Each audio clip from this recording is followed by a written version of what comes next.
Hi guys, so today we're gonna put a little spin on the classic burger. We're gonna make a Greek burger for dinner. Now to my big bowl I have some ground beef.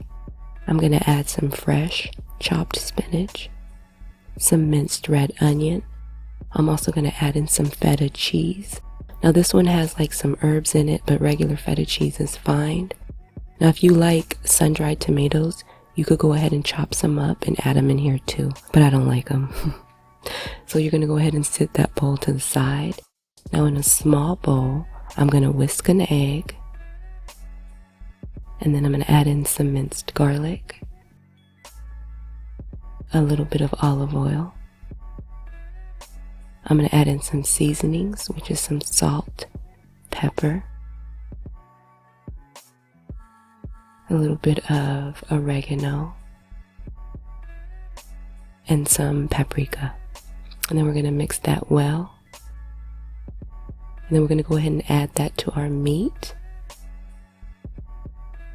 You want to use your hands and you want to make sure everything's nice and combined.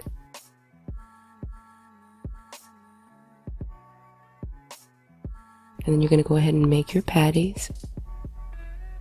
And then you're going to cook it how you like it. Now I like my burgers well done with a little bit of crisp on the outside. You do want to be careful because they can fall apart. Now here, instead of a tzatziki sauce, I'm using like a mayo inspired by mayo, black pepper, a little bit of vinegar, some dill. I'll have all the ingredients and what I added into that mayo in the description box, so always check that.